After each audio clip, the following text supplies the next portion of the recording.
Do you want to make your jewelry marketing a lot more joyful? If you ever feel stuck with your marketing, you are going to love this episode. Hey there, I'm Tracy Matthews. I'm the Chief Visionary Officer of Flourish and Thrive Academy, and I help jewelry makers, designers, and brands scale their sales online to create financial freedom for themselves and their families using a little thing I call the desired brand effect.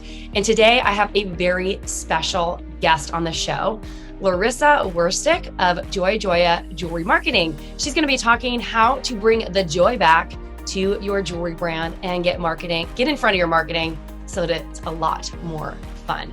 Before we dive into this episode, if you haven't done so yet, make sure that you subscribe to our channel and hit that notification bell. And at the end of the episode, share with me your biggest takeaway. All right, let's dive in. Hey everyone, I am here with my friend Laryssa Wirstiuk. Laryssa, thank you so much for being on the show today. Thank you for having me, Tracy. I'm so excited to be here. It's really an honor to be on your podcast. Well, I'm excited because I was on your show, on your podcast, Joy Joya Jewelry Marketing, right? Is the name of the podcast, or am I getting it wrong? Yeah, the Joy Joya Jewelry Marketing podcast. Because you have Jewelry Marketing Joy, which is your book. Lots of joy and jewelry. So a lot of J's. I know it could get confusing. And people sometimes call me Joy too, and that's not my name, but I get it. I understand why they might call me that. So where'd you get the name Jewelry Marketing Joy? Like, where'd that come from? Well, the Joy Joya name, so Joya or Joya in Spanish means jewelry. And then I like that word has joy kind of built into it. And I like to make marketing joyful for people. So I felt like that worked well. That makes total sense. So I wanted to have you on the show today because your book came out actually a while ago. And because of the timing of when it came out, I couldn't actually interview you sooner. So I'm excited to just talk a little bit more about your book, Jewelry Marketing Joy, and a little bit about marketing today. So before we dive in, tell me a little bit about how you kind of got into jewelry marketing. Yeah, that's a good question. It's a winding journey that makes no sense, but I'll tell you. So I've been in marketing for over a decade. My background's actually in writing and creative writing, but I was able to kind of like naturally parlay that into digital marketing, especially around 2008, 2009, when I came out of grad school. Twitter was like coming up, blogging was like a big thing. There was so much excitement in social media and content marketing. And I got so caught up in that and passionate about it. And I saw an opportunity to kind of use writing and communications in that. So I started my career working in a lot of different industries, just kind of testing out the waters, like really boring stuff like pharmaceutical, healthcare, tech, education, like things that were fine and helped me learn a lot in marketing, but they didn't really light me up and like make me excited. I always had a passion for jewelry, throughout all those years. Jewelry was like the way that I would unwind. Like I would go watch QVC, like when they were selling jewelry, like for fun, or just go online and like window shop for jewelry. And I thought to myself, okay, I'm already passionate about marketing. I'm already passionate about jewelry. How can I figure out a way to put this together? So I had kind of like a quarter life crisis, decided to move to LA from the East Coast. I got a position working in sales for a jewelry store just to like learn, be in front of customers, feel jewelry, like learn the language of it, how to sell it. And took that experience and was able to get some in-house marketing positions for jewelry brands and then built my business while I was doing that. And that's how I got to where I am today. I love that. Well, I love that you mentioned QVC because we have a super solid QVC connection over here at Flourish and Thrive. I was on QVC in 2007 and 8, like early 2008, end of 2007, early 2008. And Lisa, who is the director of our Momentum program, recently sold her company, Modern Brands. They had a line, her and her husband, Robert, had a line that they sold to QVC and HSN, and they were the hookup that got me on to QVC a long time ago. So like kind of a fun like connection with QVC. When did they stop selling jewelry? I'm not really I don't know. I think they still do, but they've like pivoted in so many ways. I think they're really focused on like beauty right now because that's a really popular category, but I have an obsession with QVC. I was actually so bummed because for the longest time, I wanted to visit their studio. They used to do studio tours. Yep. And the last time I was on the East Coast, I don't remember when it was, I was like, okay, this is going to be the time I'm going to schedule it. And they stopped doing it for security reasons. So I never got to go. That's a bummer. And it's cool. If you watch, what's that movie? It's called Joy, I think, random. Oh, yeah. Mm-hmm. About the huggable hangers or something. I don't remember what Joy Mangano, the founder. Yeah. That's what it looks like when you go on the set. It's a spiral thing. They turn around. There's multiple sets. It's huge. It's a little bit intimidating. And it is exhausting when you have to be on the show at 3 a.m. But that's so cool that you did it though. Very cool. It was fun. It's a whole other experience. I probably did podcasts about it a while back, but it's interesting. So let's get back to marketing. Yeah. Sorry. Tangent. I love tangents. That's what makes the show interesting, right? We can stick to the format or we can make the show interesting either way. So what are some of your favorite marketing channels for jewelry designers? Yeah, I'm a huge evangelist of content marketing, and that can take a lot of different forms. I really encourage my clients to try out blogging. I know that sounds like kind of old school, like mid 2000s, but it's really good for search engine optimization, for like increasing search engine visibility. And I like to think of it as like, it can be a cornerstone for your marketing. So if you have a really good blog post, say, with Mother's Day coming up, you write this really great blog post about your favorite Mother's Day gifts and like ideas for gifting them. And you use that as a cornerstone, then your email campaign, your social media posts, all your other touch points can just be like offshoots of that. So you can pull from that content, repurpose it, have like a centerpiece that everything else comes out of. So I like it as a way to like focus your strategy and plan, and also as a way to like bring more traffic to your website potentially. Yeah. So that's like, we call that like an anchor piece of content because you can do so much with it. You could take one blog post and turn it into a bunch of different things and use it as evergreen content. And like we're always, same thing over here. We're always coaching people like, you need to have a blog. People are like, I don't like to write. I'm like, it doesn't even matter if you write it, but it's really important for SEO. Like if you're trying to to rank in your local area, which is one of my favorite SEO tactics. It's really about ranking in your local area, because especially for people who are private jewelers or who have like a small, like more niche jewelry business, because that local community are going to be the people that like really come around you and support your brand. Absolutely. So what are some of the things that a lot of jewelry brands miss when it comes to marketing? Finding a way to really set themselves apart and instead just checking the boxes, which I don't recommend. Like, okay, I got to have an Instagram account and I got to post every day. Check. I got to have my Facebook profile. Check. I got to send my emails, however often you're sending them. Check. And then they're like, why is this not working for me? So taking a step beyond like the check boxes and maybe trying to do something different that's not so reliant on these platforms, or that your competitors aren't doing, whatever that may be. I think that's how you kind of move from like the status quo to the next level in your business, for sure. Totally. So what are like some fun things that you've been seeing people do lately that have worked? I know that everyone's hearing like reels, but like people feel stupid. They don't really want to dance on a video and be like doing their like Instagram version of TikTok. So, but reels, there is other ways to use things like reels or whatever. So I'm curious, like what are some of the most imaginative things that you've seen working lately? Yeah, there's this one brand based out of the UK called Alex Monroe Jewelry. And they recently started a podcast a few months ago, speaking of podcasts. And probably most people listening to this are like, how could I start a podcast about my jewelry brand? Like, I sell products. Well, they interview interesting people. They interview customers, people within their company. They tell stories about their products, about the process. I think the content opportunities are endless if you can get really creative about them. And I'm not saying you have to start a podcast. Like, that's not everyone's talent. Not everyone is good on the mic or wants to do that, but it's like something that not a lot of people are doing. Not a lot of brands are doing.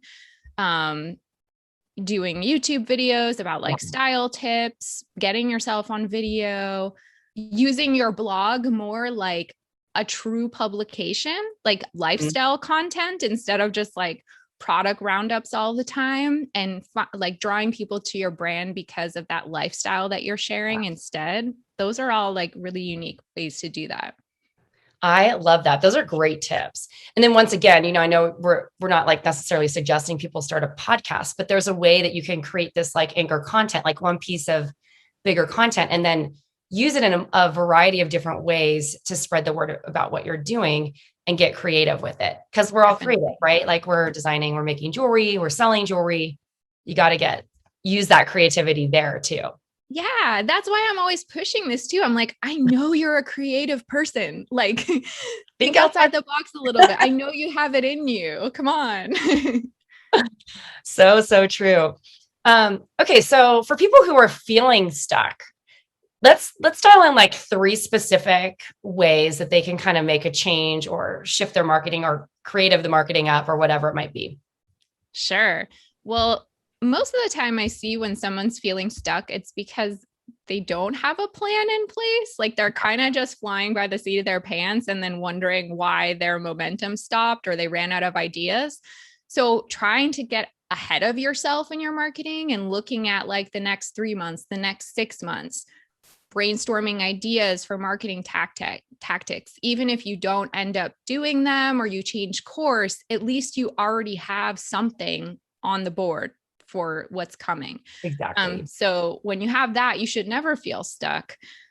Some other things, I would say trying to like think outside of the industry too. I think a lot of jewelry brands just look at other jewelry brands or they try to mimic their competitors too much.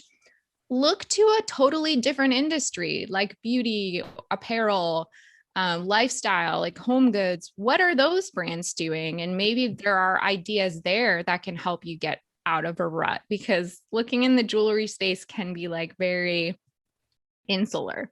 Yeah, totally. And also not enough jewelry brands are like really leveraging their customers' expertise. So I think like your customer knows the best, and you should really be looking to them for ideas. You should be always asking them questions. If you're stuck, maybe you want to even do like a formalized survey to your customers and see like, what do they want? Because I'm sure that they have ideas that you don't even know about. So really trusting that your customer has something to offer you as much as you have to offer them as well. I think even just a simple thank you to the customer, like if you have their phone number, you can literally send a thank you from your phone. I know people shy away from this because they don't want people to have their personal number, but you can also set up a Google Voice or something and use their texting app. And by doing this, you're just saying like, hey, I just wanted to shoot you a personal thank you. This is not a marketing text. This is so-and-so from whatever brand for buying my product. And wait for them to respond. And then after you could just say like, what's your experience been, or how are you enjoying it? And you can get some like words from their mouth that you can use for content, right? Like, and not necessarily that you're going to share their name, but like those words and the language that they use can give you a lot of insight into how people view your product. Absolutely. Yeah. It's way better than guessing about it or trying to force your perspective down your customer's throat. Exactly. So I love the idea of surveys because we recommend that too. What would you recommend putting, like what kind of questions or how many questions would you put on a survey like that? Yeah, that's a good one. Keep it simple. No one wants to fill out like super long surveys unless you're going to compensate people for their time. I'm always like so appalled when I get survey emails from brands and they're like, hey, we just want your opinion. Like, and then the survey is like 50 questions long. And I'm like, why would I do this? So yeah, offering an incentive, perhaps like maybe a discount code or something that you can offer in exchange as an appreciation for their time, keeping it super short and simple, 5 to 10 questions max. That might even be too much, but leaving the questions open-ended as well. So not just like yes or no questions, inviting the customer to share, like you said, their language, like the words that they would use to describe your brand.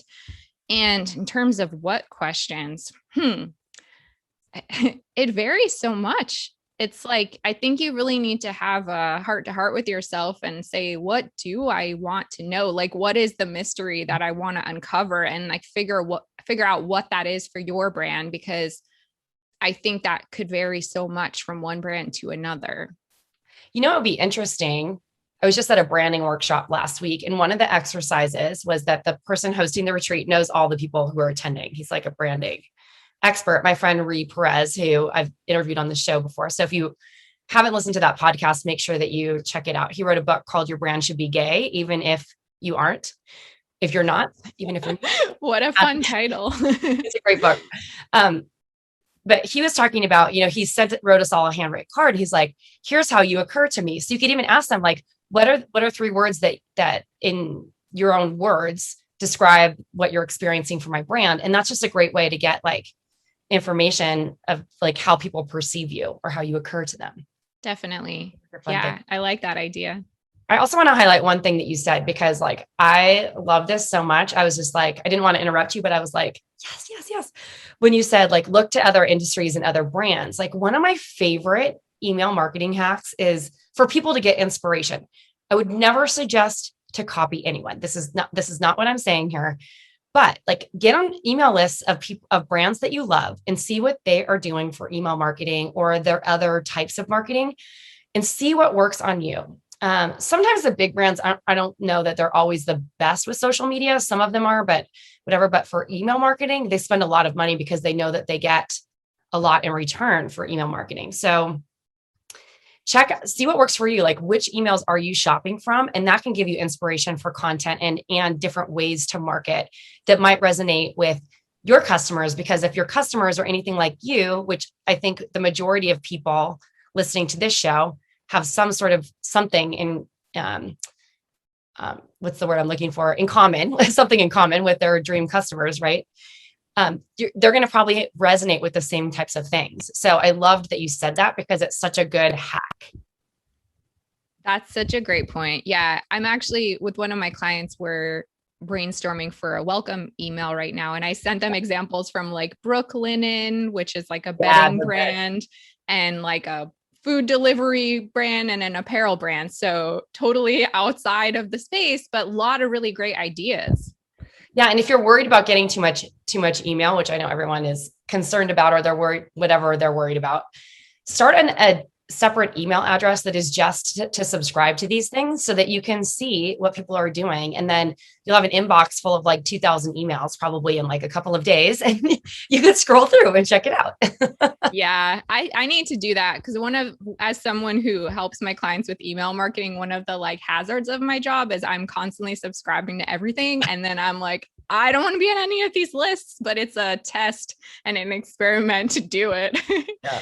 Well, yeah, I love it, because I have my shopping email, which is kind of the one that all those go to. But I also have another email for like inspiration for business, like email design and stuff like that. So there's a couple of ways you can do it. Anyway, I like it. There's also a website. I think it's called reallygoodemails.com. And it's like a database of screenshots that people add, and information about each one. And you can also filter and sort by industry, I believe, and intent. So like welcome emails, whatever emails.